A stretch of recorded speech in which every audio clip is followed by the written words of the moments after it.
Assalamualaikum warahmatullahi wabarakatuh. Perkenalkan, nama saya Rahmat Siyadi dengan NIM 048782784784. Prodi Sistem Informasi dari UT Daerah Purwokerto. Hari ini saya akan mengerjakan dan mempresentasikan tugas praktek 1 mata kuliah basis data.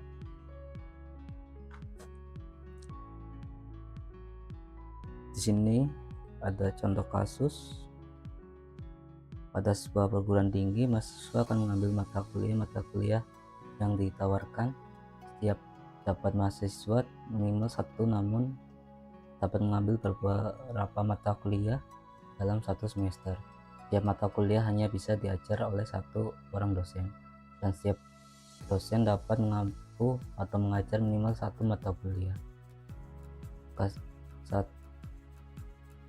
Anda adalah dari kasus tersebut adalah entity relationship diagram IRD dengan tahapan atau langkah yang sesuai panduan. Berikut langkah-langkah membuat IRD. Mengidentifikasi dan menetapkan seluruh entity yang terkait. Untuk melakukan seluruh entity, Anda harus memahami setiap kalimat dari kasus sampai menemukan entitas dari contoh. Dapat diidentifikasi 3 entitas, yaitu 1 mahasiswa, 2 mata kuliah, 3 dosen. Oke, kita akan memulai membuat IRD-nya. Pertama kita akan membuat entity-nya dulu. Nama entity-nya ada mahasiswa.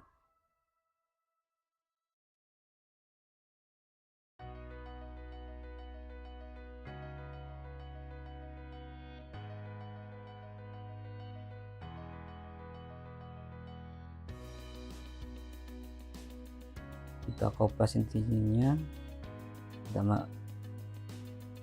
terus ganti menjadi mata kuliah. Kita copy lagi dan ganti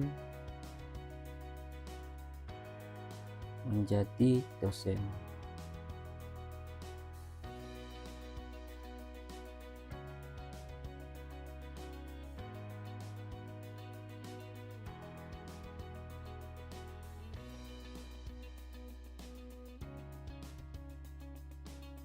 Selanjutnya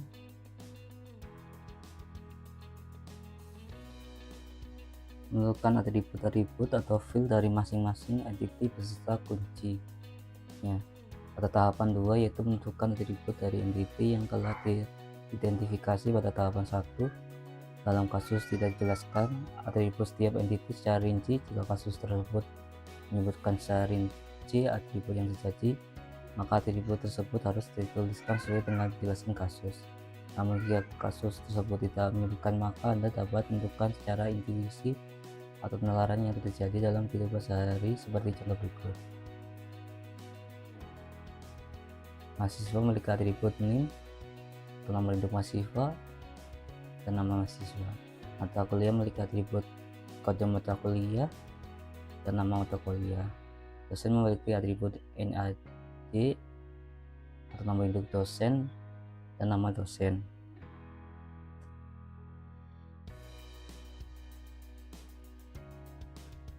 Oke, kita membuat atributnya.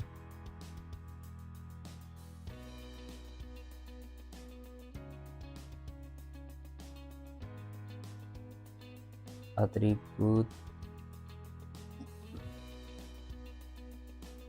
mahasiswa adalah NIM,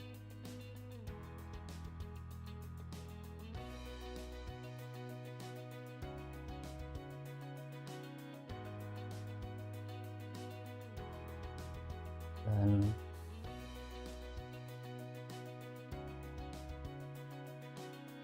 nama mahasiswa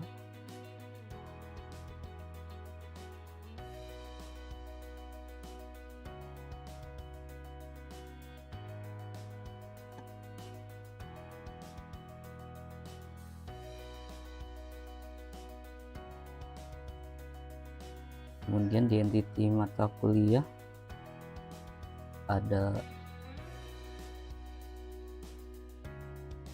kode mata kuliah,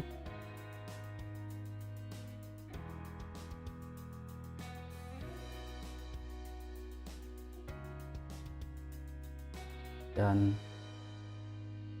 mata kuliah.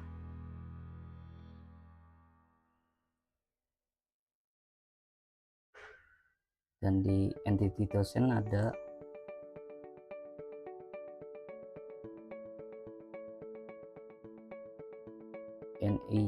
NAD atau nomor induk dosen,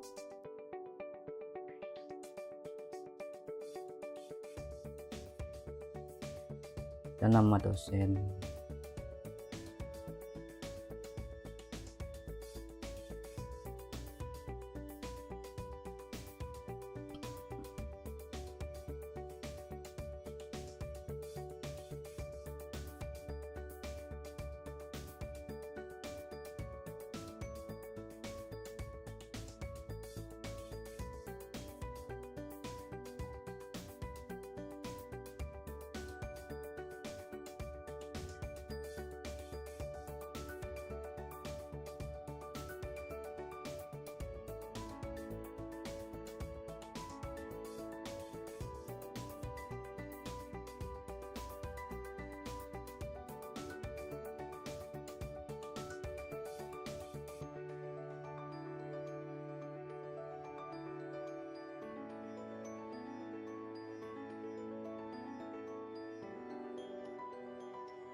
Jangan lupa diberikan garis penghubung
Selanjutnya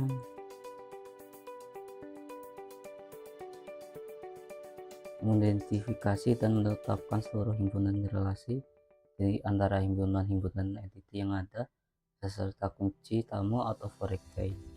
Setelah mendapatkan entity dan atribut, tahapan ketiga adalah melakukan identifikasi relasi yang memungkinkan beserta kunci tamu atau foreign key.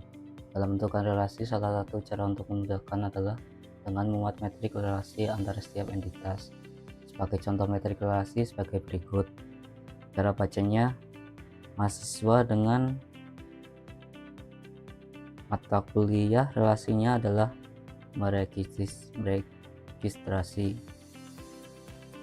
Dosen dengan mata kuliah relasinya adalah mengajar, dan begitu juga sebaliknya. Oke, kita akan membuat relasinya.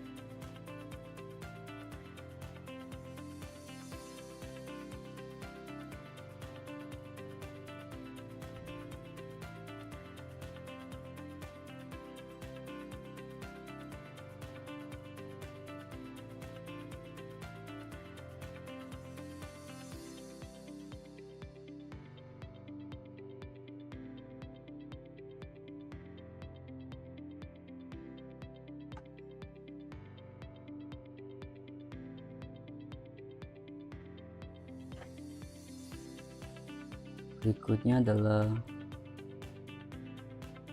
menentukan derajat relasi untuk setiap himpunan relasi. Langkah berikutnya adalah penambahan relasi sesuai dengan hasil identifikasi relasi. Untuk penambahan relasi, kita dapat melihat pada tabel metrik relasi. Berikut adalah sesuai dengan tahapan keempat, yaitu penambahan derajat kardinalitas. Dalam penambahan derajat kardinalitas kita harus memahami kasus antar entity. Apakah antar entity tersebut satu ke banyak atau banyak ke banyak. Untuk mendeteksi derajat atau derajat kardinalitas, perhatikan ringkasan dari kasus sebagai berikut. Banyak mahasiswa meregistrasi banyak mata kuliah, banyak dosen mengajar minimal satu mata kuliah. Sehingga dari ringkasan kasus tersebut terbentuk derajat kardinalitas sebagai berikut. Mahasiswa dengan mata kuliah adalah banyak ke banyak, dosen dengan mata kuliah adalah satu ke banyak. Oke, kita akan membuat derajat kardinalitas.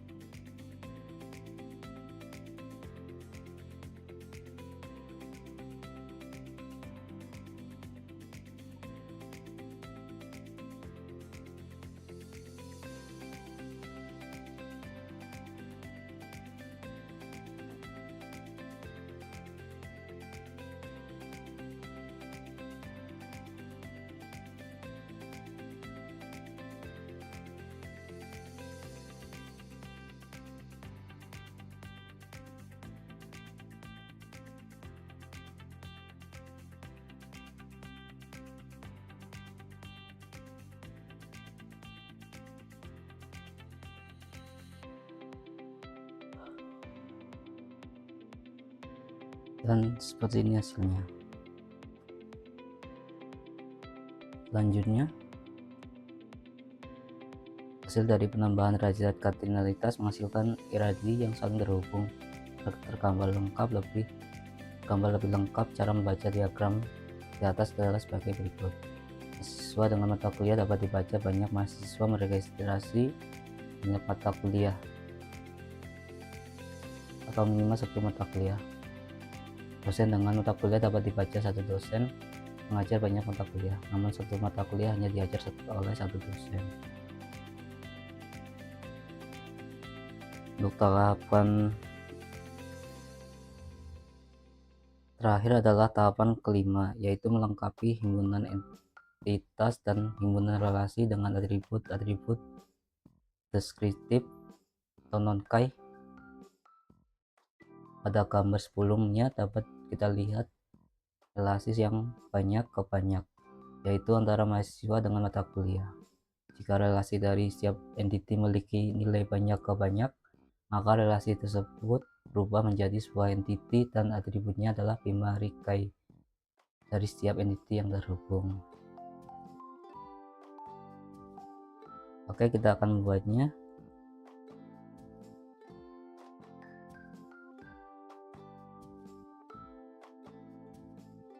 Oke, kita akan membuatnya. Dan merapikan entitinya terlebih dahulu ya.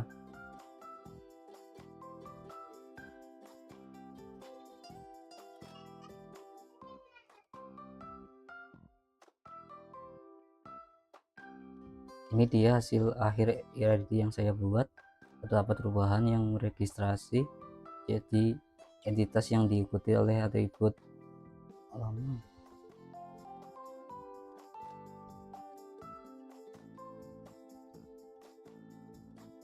Ini dia hasil akhir iradi yang saya buat. Terdapat perubahan yaitu meregistrasi menjadi entitas yang diikuti oleh atribut dari Primaikai dari setiap entitas yang terhubung. Mungkin itu saja yang saya presentasikan. Mohon maaf jika ada salah-salah di pengucapan saya. Wassalamualaikum warahmatullahi wabarakatuh.